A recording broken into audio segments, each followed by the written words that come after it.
কৈ থাকিলেও যেন উৰকে নপৰে সুমি সংবাদ এই মুহূৰ্তত গুৰুত্বপূৰ্ণ খবৰ আহিছে ডিব্ৰুগড়ৰ পৰা সুমি বৰাই বিপদ মাতিছে ডিব্ৰুগড়ৰ একাংশ চিকিৎসকলৈ সুমি বৰা আৰু বিশাল ফুকনে মিলি এটা ঔষধ প্ৰতিষ্ঠান খুলিছিল যিটোৰ নাম আছিল পাৰ্চেলিয়া আৰু এই পাৰ্চেলিয়াৰ সৈতে জড়িত একাংশ চিকিৎসকক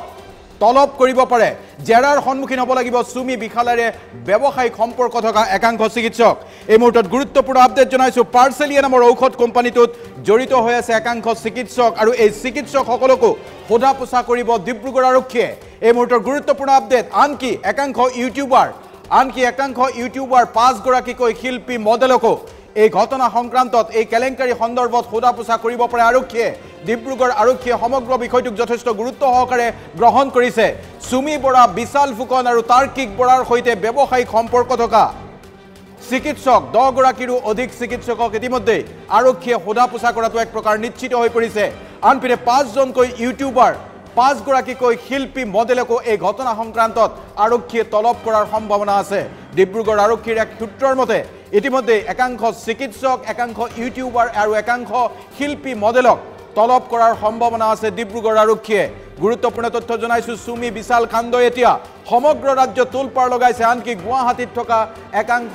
লোককো তলব কৰিব পাৰে ডিব্ৰুগড় আৰক্ষীয়ে পাৰ্চেলিয়া নামৰ এটা ঔষধ প্ৰতিষ্ঠান খুলিছিল আৰু এই ঔষধ প্ৰতিষ্ঠানটোৰ সৈতে জড়িত হৈ পৰিছিল একাংশ চিকিৎসক আৰু এই পাৰ্চেলিয়া নামৰ ঔষধ কোম্পানীটোৰ ক্ষেত্ৰত ইতিমধ্যে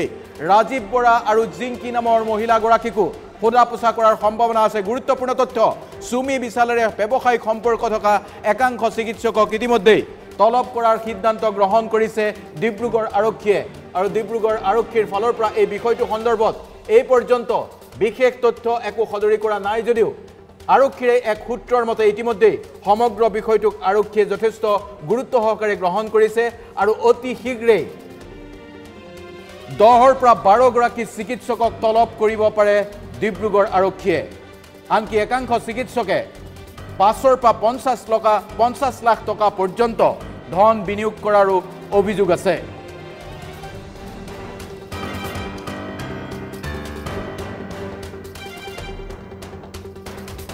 আমাৰ পৰা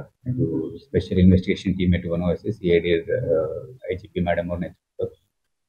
আমাৰ এতিয়ালৈকে যিখিনি মানে প্ৰগ্ৰেছ হৈছে অলৰেডি দুজনক আৰেষ্ট কৰা হৈছে বিশাল ফুকন আৰু লগতে এজন অভিজিত চন্দ্ৰ তাৰপিছত আমি around 18 বেংক একাউণ্টছ আমি ফ্ৰিজ কৰিছো এটো কেছতে আৰু ফ্ৰিজ কৰাৰ পিছত আমি যিখিনি প্ৰপাৰ্টিজ আমি ফ্ৰিজ কৰিছো এটো প্ৰপাৰ্টি আমি অ্যাটাচমেন্ট কৰা কাৰণেও এটো প্ৰসেস ষ্টাৰ্ট কৰিছো লুকআউট এতিয়ালৈকে 6 জনক মানে আমি কৰা হৈছে ডিব্ৰুগড়ৰ নাম কেটা লোকৰ সকলো ইস্যু কৰা হৈছে আমি নাম মানে ডিটেইলছ আমি নাপাব ব্যুৰ অফ ইমিগ্ৰেশ্যন লিখা হৈছে তেখেতৰ লগত যি এবস্কন্ডিং আছে সেইটো সবক মানে আমাৰ কেছৰ যি এভিডেন্স আছে মানে কেছৰ যি ওলাইছে মানুহ মানে বিকজ লোকৰ সকলো ইস্যু কৰাৰ পিছত আমাক এটলিষ্ট তেখেতো ইয়াৰ পৰা মানে পলাই যাব তো আমি এটো খবৰ পাম ব্যুৰ অফ ইমিগ্ৰেশ্যন নোটিসেস দিছো আমি মোৰ দেন 7 to 8 আমি মানুহ নোটিস দিছো আমি উইটনেসেসৰ স্টেটমেন্টটো এটলিষ্ট 15 স্টেটমেন্ট লৈ গৈছো যি মানুহ ইনভেস্টাৰ্স আছে তেখেতৰ পৰা স্টেটমেন্ট লোৱা হৈছে ফ্যামিলি মেম্বাৰ্সকো আমি নোটিস ইস্যু কৰা হৈছে যি মানে ইনভলভ হৈছে তেখেতে আৰু তেখেতৰ হাজবেন্ড আৰু ইভেন মানে তেখেতৰ বয়টি আছে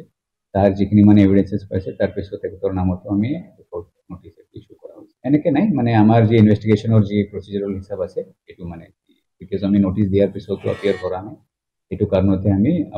ফান্ডিং হোৱাৰ মানুহ মানে লুকআউট নোটিস এটো কোঅৰ্ডিনেট কৰা হৈছে বিকজ আমাৰ লেভেলতে নাই যেতে সিআইডি ট্ৰান্সফাৰ হৈছে সিআইডি মানে তেখেতৰ ৰিসোৰ্সেস ইউজ কৰাৰ পিছত বহুতখিনি জায়গাত মানে যি কোঅৰ্ডিনেশন লাগে এটো কৰা হৈছে